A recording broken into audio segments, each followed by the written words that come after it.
Hello everyone. So today's topic is Introduction to Recombinant DNA Methods and Transgenics and their importance in crop improvement. So here are some genetic or gene transfer methods. First is vector mediated and then second one vectorless or direct gene transfer.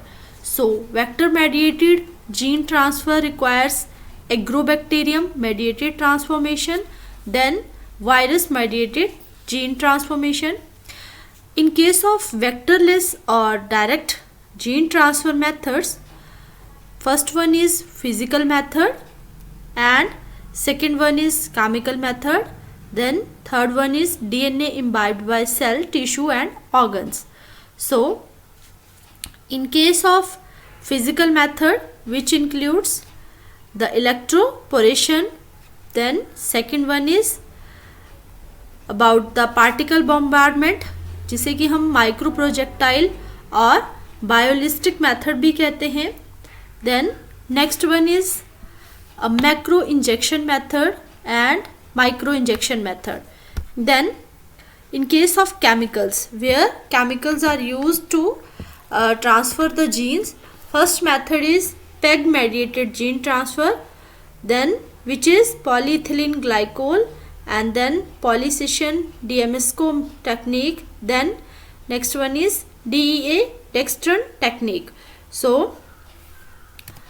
Gene transfer जो है एक बहुत ही important method है gene cloning का और gene expression का, जिसमें कि जेनेटिक मटेरियल को किसी भी सेल, टिश्यू और ऑर्गेनिज्म में इंट्रोड्यूस किया जाता है.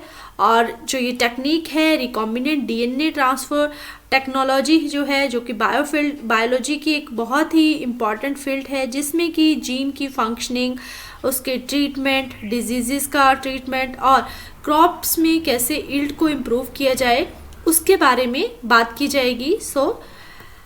सबसे पहले रिकॉम्बिनेंट डीएनए टेक्नोलॉजी में क्या क्या स्टेप्स रहते हैं.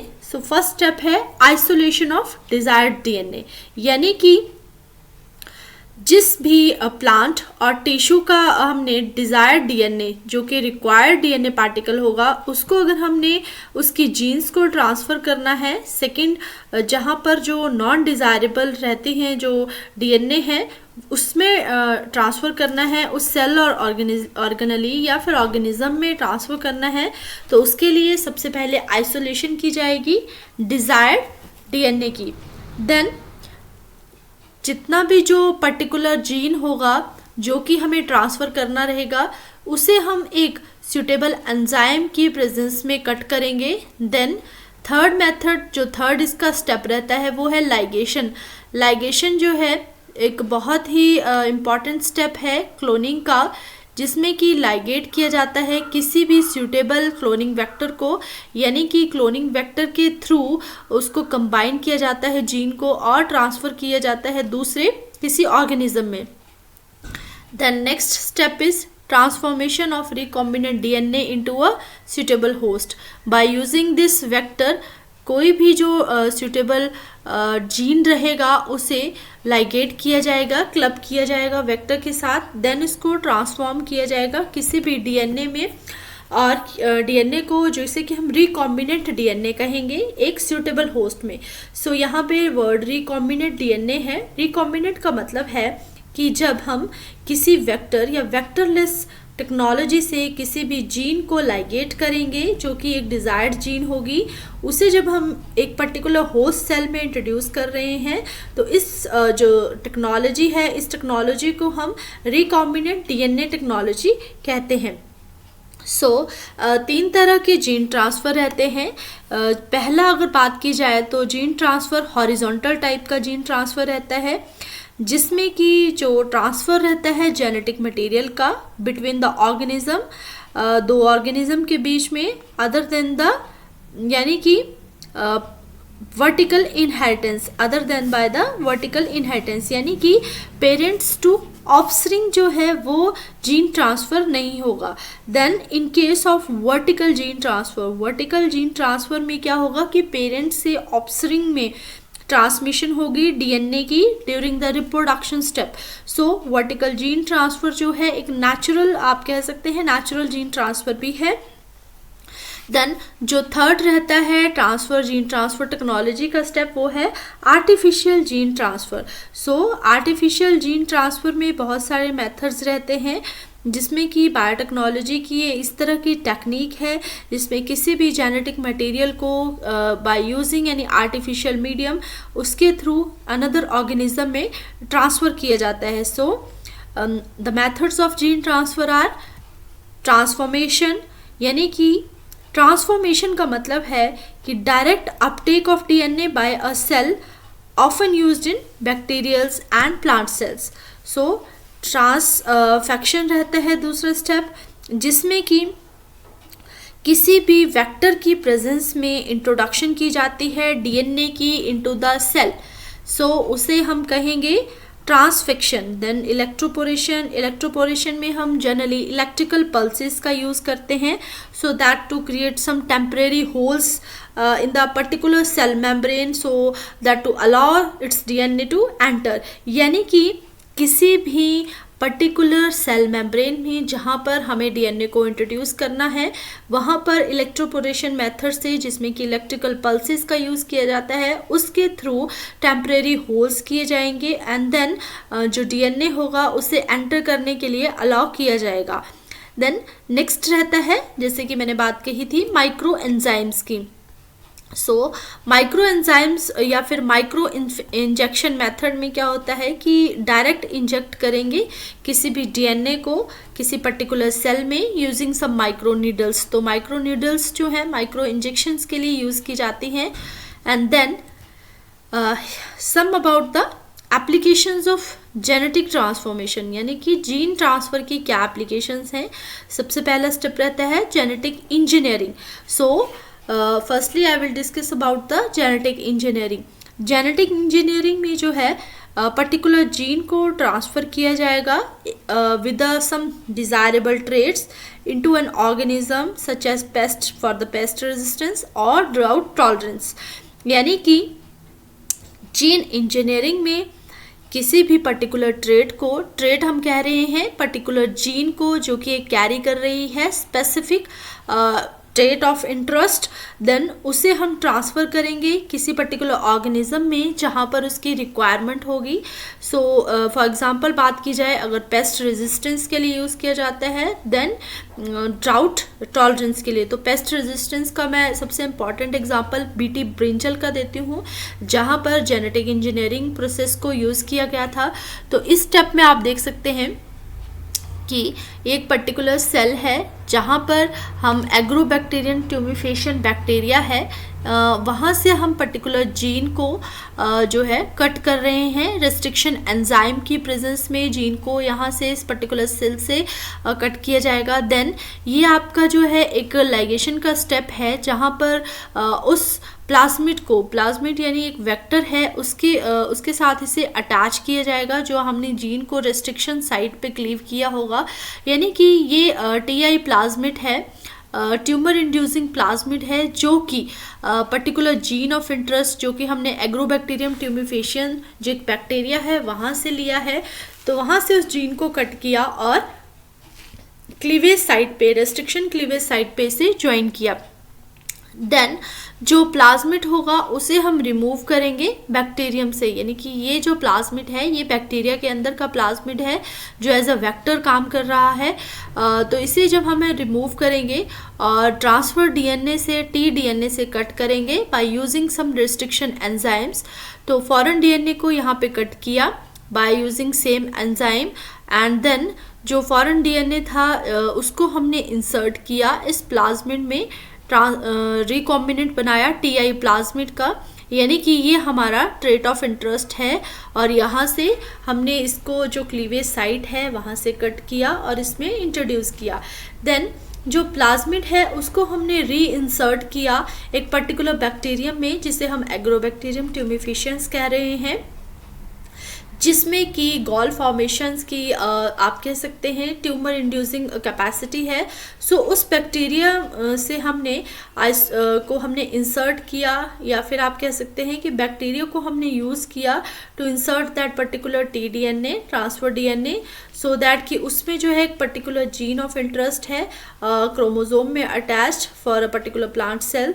देन प्लांट सेल्स को हमने उसको जब हमने इंसर्ट किया ट्रांसफर डीएनए को, जो कि एक फॉरेन जीन को लेके रखा हुआ है, तो उसको हमने जब उस कल्चर मीडिया पे ग्रो किया, देन उसे हमने प्लांट सेल्स को जब कल्चर मीडिया में हमने ग्रो किया तो हमने क्या देखा कि जो प्लांट जनरेट हुआ वो एक क्लोन था, और जितने भी इसके सेल्स थे उसमें फॉरेन डीएनए प्रेजेंट था और एक नए ट्रेट ऑफ इंटरेस्ट को शो कर रहा था। तो इसे हम कहते हैं जेनेटिक इंजीनियरिंग का process. Then here are some applications of transgenic plants. So सबसे पहले एप्लीकेशन जैसे मैंने बताई, resistance to biotic stresses, then resistance to abiotic stresses, then quality modification, यानी कि ट्रांसजेनिक्स का जो उपयोग है वो बायोटिक स्ट्रेसेस, एबायोटिक स्ट्रेसेस और क्वालिटी मॉडिफिकेशंस के लिए किया गया, जो कि क्रॉप इम्प्रूवमेंट का बहुत ही इंपॉर्टेंट एस्पेक्ट है। देन बात आती है कि why we needs this new technologies in agriculture. So इसका जो आंसर है वो इसी में है कि हम जो है हमें फूड सिक्योरिटी को रखना है, यानी कि अपने फूड को जो है एक क्वालिटी फूड बनाना है और उससे रेजिस्टेंस क्रिएट करना है फॉर बायोटिक एबायोटिक स्ट्रेसेस के लिए। देन हमारे जो इंडिया में मॉल न्यूट्रिशन की प्रॉब्लम है तो उसे भी कम्बैट किया जा सकता है by using some latest technologies. Then next आता है global climate change and alterations in the land uses, important है। Next about the quality of life को इम्प्रूव करना है, then various biotic abiotic stresses को इम्प्रूव करना है। सो इसीलिए हमें इन्वेंशन करनी पड़ी न्यू टेक्नोलॉजीज़ को, सो दैट हमारी जो नीड है आज की उसे कंप्लीट किया जाए। सो बहुत सारे अल्टरनेटिव मेथड्स थे, जैसे कि इंसेक्टिसाइड्स का यूज़ किया गया, इंटीग्रेटेड पेस्ट मैनेजमेंट का, developing some resistant cultivars, and then genetic engineering. So here I will discuss about the genetic engineering only. And approaches थी genetic transformation, marker assisted selection and tissue culture technique. इसमें हमने tissue culture technique को सबसे पहले discuss कर लिया है। Then सबसे ज़्यादा इम्पॉर्टेंस जो रखती है वो है जीन ट्रांसफॉर्मेशन, जेनेटिक ट्रांसफॉर्मेशन जिसे कहा जाता है, जो कि एक बहुत ही इम्पॉर्टेंट अप्रोच है globally for the crop improvement. Then transgenics क्या है और इसकी क्या इम्पोर्टेंस है क्रॉप इम्प्रूवमेंट में। तो ट्रांसजेनिक क्रॉप्स को जनरली हम जेनेटिकली मॉडिफाइड क्रॉप्स भी कहते हैं। जेनेटिकली मॉडिफाइड क्रॉप्स इसलिए क्योंकि इसमें जो फॉरेन डीएनए हैं, जो कि जीन ऑफ इंटरेस्ट है, उन्हें हम इंट्रोड्यूस करते हैं पर्टिकुलर सेल में, क्रॉप में और प्लांट में, सो दैट कि हम जितने भी ब्रीडर्स हैं उन्हें एनेबल करेंगे for the favourable genes, often inaccessible by the conventional methods, into the elite cultivars, so that their value will be increased और कुछ unique opportunities उनमें involve की जाए regarding the various biotic and abiotic stresses. Then transgenic plants क्या होते हैं? Transgenic plants are those plants whose DNA is modified by using genetic engineering techniques, that is plants in which the functional foreign genes have been inserted. Then about the process of producing transgenic organism is called as transgenesis, यानी कि जिस process से हम transgenics को produce कर रहे हैं उस प्रोसेस को हम ट्रांसजेनेसिस कहते हैं। सो genetic transformation is usually done by using the vectors such as plasmids, जैसे कि मैंने बात कही थी कि किसी भी पर्टिकुलर ट्रेट ऑफ इंटरेस्ट के लिए कैरी करने के लिए वेक्टर का होना इम्पॉर्टेंस है, जिसे कि हम प्लाज्मिड्स या वेक्टर्स कह सकते हैं। जब हम किसी अनडिज़ायरेबल जीन को डिलीट कर रहे हैं किसी पर्टिकुलर ऑर्गेनिज्म से, तो हम उसे जेनेटिकली मॉडिफाइड ऑर्गेनिज्म कहेंगे, but we will not call it as a transgenic organism. So here are various goals of transgenics, यानी कि ट्रांसजेनिक्स का क्रॉप इम्प्रूवमेंट में क्या क्या रोल है। सबसे पहला आता है pest resistance, then herbicides resistance, nutritional enhancements, then product quality improvement, thereafter increase in yield, next है plant based drugs. Then stress tolerance, यानी कि ट्रांसजेनिक्स का जो रोल है और जो गोल है वो इसी पे डिपेंड करता है। Then the development of transgenic plants is the result of following. Firstly, transgenics को हम कैसे डेवलप कर सकते हैं? रिकॉम्बिनेंट डीएनए टेक्नोलॉजी से, जीन ट्रांसफर मेथड से और टिश्यू कल्चर मेथड से। तो जो फर्स्ट जनरेशन की एप्लीकेशन है जेनेटिक इंजीनियरिंग में रिगार्डिंग द क्रॉप एग्रीकल्चर और क्रॉप इम्प्रूवमेंट, सो दैट कि जो फॉरेन जीन हैं उन्हें हम ट्रांसफ़र कर सकें और एक रेजिस्टेंस कन्फर कर सकें पर्टिकुलर वायरस के लिए, इंसेक्ट के लिए, हर्बिसाइड्स के लिए and post harvest deterioration of और various other modified products. So next आता है बायोटेक्नोलॉजिकल टूल्स के बारे में। तो बायोटेक्नोलॉजिकल टूल्स में आरएनए इंटरफेरेंस, आरएनएआई टेक्निक जिसे कहा जाता है, then transgrafting, cisgenesis and genome editing tools like zinc finger printing and CRISPR Cas nine, जो कि पॉसिबली एक प्रिसाइज रोल प्ले करते हैं for the faster genetic modification of the plants. So here are some methods जो कि मैंने पहले भी डिस्कस किए कि पार्टिकल बोम्बार्डमेंट, इलेक्ट्रोपोर्टेशन मेथड जो है फिजिकल मेथड में आता है, प्रोटोप्लास्ट फ्यूजन किया जाता है। Then micro injection, macro injection, silica carbon fibres and laser mediated techniques. And then in case of chemicals, PEG mediated are DNA transfer by chemical phosphate method, use of DEAE dextran for DNA transfer. Then liposome mediated transfer in case of vector mediated gene transfer, which is a biological method of gene transfer in which agrobacterium mediated or agroinfection methods are used. So in case of agrobacterium mediated gene transfer, जिसे कि हम indirect method भी कहते हैं, तो इसमें हम agrobacterium ट्यूमिफिशियंस को यूज़ करते हैं जो कि सॉइल में प्रेजेंट रहता है बैक्टीरिया और ग्राम नेगेटिव बैक्टीरिया है, और इसे हम नेचुरल प्लांट जेनेटिक इंजीनियर भी कहते हैं क्योंकि इसमें जो कॉजेटिव एजेंट है जो कि क्राउन गॉल डिजीज़ को के लिए इम्पॉर्टेंस है, यानी कि क्राउन गॉल डिजीज़ को की डेवलपमेंट के लिए रहता है पर्टिकुलरली इन द डाइकोटिलिडेंस प्लांट्स, क्योंकि इसमें जो है टीआई प्लाज्मिड जिसे कि ट्यूमर इंड्यूसिंग प्लाज्मिड कहते हैं।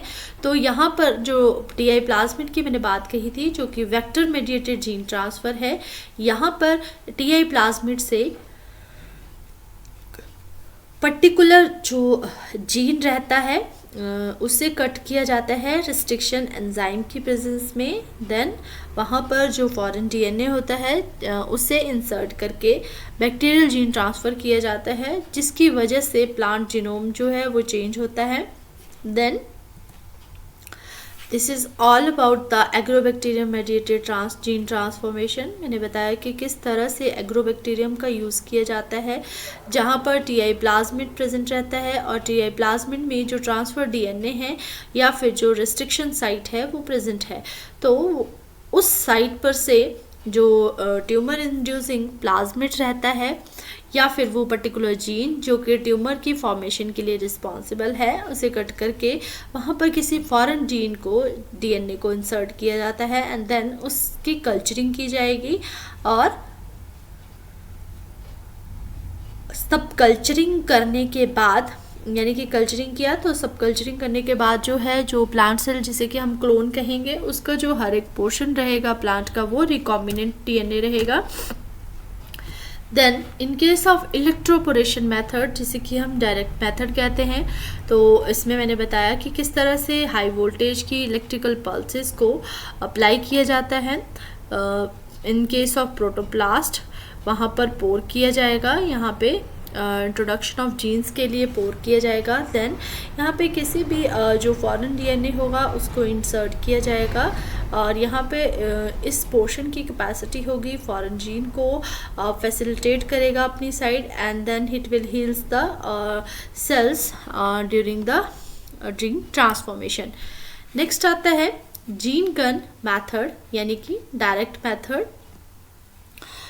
सबसे पहले जीन गन मेथड में पर्टिकुलर जीन को कट किया जाएगा, लाइक किसी बैक्टीरियम से हमने जीन को लिया, उसे कट किया उसके डीएनए को, देन हमने उसे एक वेक्टर में इंसर्ट किया। सपोज ये एक वेक्टर है जहाँ पर एंटीबायोटिक रेजिस्टेंस जीन को इंसर्ट किया, देन उस वेक्टर की हमने कॉपी की वेक्टर्स की एक पर्टिकुलर बैक्टीरिया में, ठीक है। देन अबाउट दैट वेक्टर, और जहाँ पर हमने जो कोटेड डीएनए है, यानी कि कोटेड डीएनए हम उसे कह रहे हैं जहाँ पर हमने जीन को, जिसमें हमने जीन को ट्रांसफ़र किया है। तो उस पर्टिकुलर जो जैसे कि ये टंगस्टन या गोल्ड पार्टिकल से जब हमने डीएनए वेक्टर्स को कोट किया, तो उसे हम लोड करेंगे वेक्टर कोटेड पार्टिकल्स में या टेफ्लॉन की बुलेट्स में, and then load the bullet into a gene gun. So इसे हम जीन गन मेथड कहते हैं। देन शूट करेंगे उस पर्टिकुलर जीन गन को, सो दैट कि जो रिलीज्ड पार्टिकल होंगे जिसे कि हमने कोट किया होगा वो एंटर करेंगे, वो वेक्टर जो है एंटर करेगा सेल में, और इस तरह से जीन्स को हम इनकॉर्पोरेट कर सकते हैं प्लांट जीनोम में। देन हम उस जो सेल होंगे उन्हें हम सेलेक्टिवली किसी मीडिया पे ग्रो करेंगे इस स्टेप में। देन उन्हीं सेल को हम इनकॉर्पोरेट करेंगे जिनमें वो पर्टिकुलर वेक्टर प्रेजेंट रहेगा। देन सेल्स को हम ट्रांसफ़र करेंगे एक मीडियम में, सो दैट कि मीडियम में उसी तरह का रेजिस्टेंट प्लांट ग्रो हो। जैसे कि यहाँ पर इंसेक्ट मान लीजिए, अगर इंसेक्ट रेजिस्टेंस के लिए जीन ट्रांसफ़र का मेथड का यूज़ किया जा रहा है। Then about the gene transfer in vegetables through particle bombardment method, यानी कि किस क्रॉप में किस जीन की प्रेजेंस में कौन से ट्रेट को इम्प्रूव किया गया, उसके बारे में कुछ एग्जांपल्स दिए गए हैं। फर्स्ट क्रॉप है ब्रासिका नेपस, जिसमें कि GAT 4621 जीन को इंट्रोड्यूस किया गया for the trait glyphosate herbicide tolerance के लिए। Then in case of beans में, जिसे कि हम फेजुलस वुल्गारिस कहते हैं, उसमें AC1 जीन को इंट्रोड्यूस किया गया for the bean golden mosaic resistance. Then in case of solanum lycopersicum में anti-EFE जीन को इंट्रोड्यूस किया गया for the delayed ripening. Then what is micro injection method और direct method. Micro injection method जो है direct physical method है, यानी कि इसमें हम एक माइक्रो इंजेक्शन का यूज़ करेंगे जिसमें हम डीएनए को इंसर्ट करेंगे और एक पर्टिकुलर टारगेट सेल में, स्पेसिफिक टारगेट सेल में इंट्रोड्यूस करेंगे। सो जितना भी जो डीएनए रहेगा, जो डीएनए ऑफ इंटरेस्ट होगा, उसे माइक्रो इंजेक्टर की प्रेजेंस में डिलीवर किया जाएगा अनदर सेल में। सो अबाउट मैक्सिमम अगर बात की जाए तो 40 to 50 प्रोटोप्लास्ट को भी हम माइक्रो इंजेक्टेड मेथड से ट्रीट कर सकते हैं फॉर द स्पेसिफिक डीएनए। इससे हम सक्सेसफुल ट्रांसफॉर्मेशन कर सकते हैं, और बहुत सारी successful transformation micro injection method से की गई है, पर्टिकुलरली इन टोबैको और alpha crop. Then in case of micro injection method, जो जीन ट्रांसफ़र रहेगा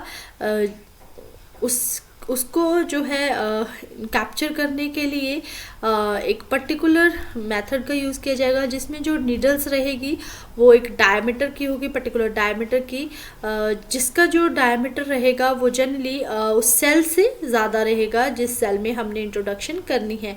तो इसे हम मैक्रो इंजेक्शन मेथड कहते हैं, यानी कि जो मैक्रो इंजेक्टर होगा उसका साइज़ जो है इंक्रीज रहेगा as compare to the cell. Then about the polyethylene glycol mediated transformation, जिसे कि हम केमिकल मेथड्स भी कहते हैं। तो यहाँ पर प्लांट के प्रोटोप्लास्ट को ट्रांसफॉर्म किया जाएगा by using the naked DNA, और नेक्ड डीएनए को हम ट्रीट करेंगे पॉलीइथिलीन ग्लाइकोल की प्रेजेंस में। फॉर एग्जांपल कैल्शियम की बात की जाए तो जो डाइवेलेंट कैटायंस होंगे कैल्शियम के, वो डिस्टेबलाइज हो जाएंगे प्लाज्मा मेम्ब्रेन में, प्रोटोप्लास्ट की जो प्लाज्मा मेम्ब्रेन होगी, and then it will render the permeability to naked DNA. So DNA जो है वो एंटर करेगा न्यूक्लियस में और इंटीग्रेट होगा होस्ट जीनोम में। So this is one of the example of gene transformation. First example है बीटी ब्रिंजल का। सो किस तरह से बीटी ब्रिंजल में इंसेक्ट पेस्ट के लिए और डिजीज़ के लिए अटैक का जो एक संभावना थी वो सबसे ज़्यादा थी। जनरली जो इसमें फ्रूट और शूट बोरर की प्रॉब्लम ज़्यादा आती थी, जो कि लगभग 60 से 70% देखी गई, और वो भी कमर्शियल प्लांटिंग्स में। सो बीटी कॉटन को डेवलप किया गया यूजिंग दैट पर्टिकुलर जीन को इंसर्ट किया गया, जिसे कि हम क्राई1 AC जीन के नाम से जानते हैं। सो इस जीन को आइसोलेट किया गया था बैसिलस थ्रंजानेसिस से, उसके स्ट्रेन से, जिसमें कि एक्सप्रेशन था पर्टिकुलर इंसेक्टिसाइडल रेजिस्टेंस के लिए, सो दैट कि फ्रूट और शूट बोरर के अटैक को कम किया जा सके। सो किस तरह से बीटी ब्रिंजल जो है कंट्रोल करता है फ्रूट एंड शूट बोरर को। सबसे पहले जो इंसेक्ट रहेगा या लावा होगा वो फीड करेगा ब्रिंजल में, और उसके जो अल्केलाइन गट रहती है, जैसे कि लावा है उसकी अल्केलाइन गट है, तो वो स्पेसिफिक रिसेप्टर होगा कैडरिन और एपीएन का। देन इसमें क्या होगा, जो हमारा ट्रांसफॉर्म ब्रिंजल होगा उसमें उसकी वजह से एसिडिटी यानी कि एसिडिक पीएच डेवलप होगी, और जो उसमें अल्केलाइन गट होने की वजह से जो कि लार्वा का अल्केलाइन गट है या जिसे आप कैटरपिलर कह रहे हैं, उसकी अल्केलाइन गट जो है वो डैमेज हो जाएगी ड्यू टू न्यूट्रलिटी, और पोर की फॉर्मेशन होगी, जिसकी वजह से जो डाइजेस्टिव सिस्टम होगा वो डिस्टर्ब हो जाएगा और सेल की डेथ हो सकती है इन सम ऑफ द केसेस। तो इस तरह से बीटी ब्रिंजल को डेवलप किया गया for control of fruit and shoot borer. Then next example आता है मेल स्टर्लिटी का, कि जेनेटिक इंजीनियरिंग से ट्रांसजेनिक मेल स्टर्लिटी को भी अचीव किया गया, यानी कि जो dominant to fertility male sterility जो है, जिसे कि हम जेनेटिक मेल स्टर्लिटी है, तो बहुत सारी ट्रांसजीन्स को से जेनेटिक मेल स्टर्लिटी को प्रोड्यूस किया गया। सो फर्टिलिटी को रिस्टोरेशन करने का और हाइब्रिड सीड प्रोडक्शन का ये बहुत ही इम्पॉर्टेंट स्टेप है genetic engineering male sterility. Then example है बार्नेज और बार स्टार सिस्टम का, जो कि एक बहुत ही मेल स्टर्लिटी को इफेक्टिव रिस्टोरेशन सिस्टम जिसे हम कह रहे हैं। यहाँ पर जितने भी प्लांट सेल हैं जो कि कैरी कर रहे हैं बार्नेज बार जीन को और एक्सप्रेशन कर रहे हैं बार्नेज और बार जीन का प्लांट्स में, तो उसकी जो टैपेटम डिस्ट्रक्शन की जाएगी टैपेटम सेल्स की, यानी कि इसमें टैपेटम सेल्स प्रेजेंट नहीं होगी, तो इसीलिए हम मेल स्टरलाइल प्लांट कहेंगे। और दूसरा जो होगा वो अनट्रांसफॉर्म्ड और काउंटर पार्ट रहेगा, यानी कि सेकेंड वन प्लांट। तो जब हम इन्हें प्लांट्स को क्रॉस करेंगे तो एक मेल फर्टाइल और एक मेल स्टराइल प्लांट बनेगा। तो यहाँ पे हर्बिसाइड को इंट्रोड्यूस किया गया और एलिमिनेशन, जिसके बाद जो हमें प्लांट मिले तो वहाँ से हमने एलिमिनेट किया फर्टाइल प्लांट्स को, मेल फर्टाइल प्लांट्स को, और देन हमने क्रॉस किया। जब हमने एलिमिनेट कर दिया मेल फर्टाइल प्लांट्स को, तब जो बचे हुए प्लांट्स थे उनसे हमने क्रॉस किया मेल स्टराइल प्लांट्स जो हमें मिले किसी भी ट्रांसजेनिक प्लांट से जो कि कैरी कर रहे थे बार स्टार जीन को। देन एक हमने बार्नेज जीन को लिया था एक पर्टिकुलर प्लांट में, देन हमने उसको ट्रांसजेनिक बार स्टार से क्रॉस किया, देन हमें एक्सप्रेशन मिला दोनों के दोनों जीन्स का, बार्नेज और बार स्टार, जिसे कि हम प्रोटीन कॉम्प्लेक्स कहते हैं, और जो कि एक बहुत ही अच्छा एग्जांपल है F1 हाइब्रिड का, जिसे फर्टिलिटी को इम्प्रूव किया गया। देन एक बहुत ही इम्पॉर्टेंट एग्जांपल है मेल स्टर्लिटी को इम्प्रूव करने का। देन नेक्स्ट आता है anthocyanin enrichment of tomato. So anthocyanin enrichment of tomato में मेटाबॉलिक इंजीनियरिंग का क्या रोल है।